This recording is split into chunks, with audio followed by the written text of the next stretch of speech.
संदीप ने अपनी माँ के कहने पर गांव में शादी कर ली थी। लड़की का नाम था सुनीता।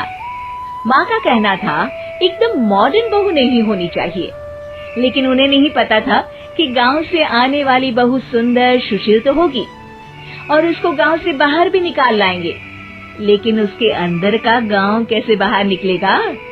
शादी के कुछ दिन बाद।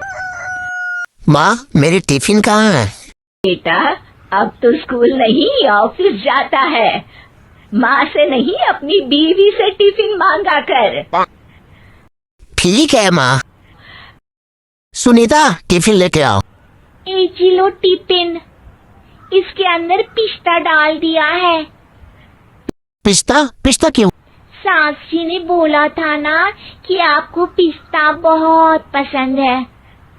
ओहो, मैंने पिस्ता नहीं पास्ता बोला था, पास्ता। पास्ता? कहीं होता है पास्ता? अरे बेटी, तू रहने दे, मैं बना दूंगी। अच्छा किया कि पाव भाजी बनाने का नहीं बोला, वरना किसी के पाव बना देती है। सुनीता को बुरा लगता है, लेकिन उसकी नादान हरकतें कम नहीं होती। ऐसी ही एक दिन, बहू, ओ बहू, मेरे लिए फल तो ले आ, फिर मैं बाजार जाऊंगी। सुनीता अपनी सास के लिए फल लेकर आती है। अरे बेटा, पपीता, तरबूज और सेब फल ऐसे कैसे खा लूं? काट कर तो ले आ। माँ जी, मेरे गांव में तो खेत से उठा के सीधा खा लेते हैं। अरे ये तेरा गांव नहीं है ना। अरे संदीप, तू ही कुछ समझा देना इसको बेटा। हे भगवान, कहाँ से आ गई है? रामपुर से जी, आप ही तो लेकर आए थे मुझे। रे भागवती, मुझे माफ कर दे। पहले कोई गलती तो करिए जी, आपकी तो सारी गलती माफ कर देंगे हम। हाँ। अरे बहू, मेरी बात सुन। फल यानी कि फ्रूट जब भी लाए ना तो काट कर लाना, ठीक है? सुनीता रोज ही कोई ऐसी हरकत कर देती जिसकी वजह से उसे घर में दो बातें सुननी पड़ती।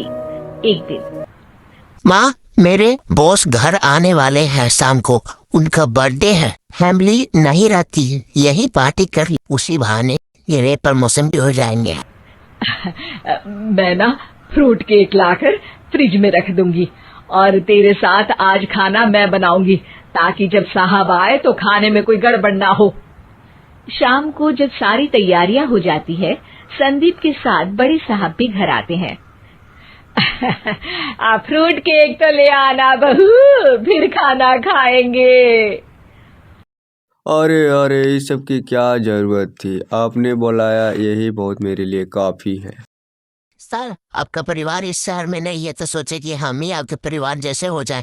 इतने में ही सुनीता फ्रूट केक लेकर आती है और बड़े साहब की टेबल पर रख देती है, और जैसे ही केक के ऊपर का बॉक्स हटाती है, ओह, ये क्या है? केक तो कटा हुआ है। मैं तो ऐसा नहीं लाई थी। मैंने ही केक काट दिया। आपने कहा था ना, फल यानी फ्रूट यानी हमेशा काट के लाना। तो फ्रूट केक भी तो फ्रूट ही है ना, तो मैंने पहले ही काट लिया। अरे बहू, ये क्या किया? केक हमेशा वही काटता है जिसका जन्मदिन होता है। तुझे एक बात भी समझ नहीं आती, एक नंबर की बेवकूफ है। पूरा माहौल बिगड़ चुका था। संदीप को लगने लगा था कि साहब उसे प्रमोशन तो दूर की बात है, कहीं डिमोशन ना दे दे, लेकिन साहब बीच में ही बोल पड़ते हैं। अरे अरे, कोई बात नहीं, इसका बेवकूफ़ी नहीं, इसका भोलापन है। तुम कहाँ से हो बेटी? रामपुर गांव से। अरे वाह, तुम गांव से हो? तब तो वहाँ ताजे फल और ताजे सब्जियां मिलते भी होंगे। हाँ, सही पकड़े हैं। हम तो काटते भी नहीं, सीधा खा लेते हैं। मैं ना तुम्हारे गांव जरूर चलूंगा। क्यों संदीप, ले चलोगे ना? गांव मुझे बहुत पसंद है। बस फिर क्या था, संदीप और सास दोनों खुश हो गए। क्योंकि साहब को सुनीता ने गांव की बात करके खुश कर दिया था। अब संदीप का प्रमोशन पक्का था। शिक्षा, कभी भी किसी भी गलती पर घबराना नहीं चाहिए। हो सकता है कि उस गलती की वजह से आगे बड़ा फायदा हो जाए।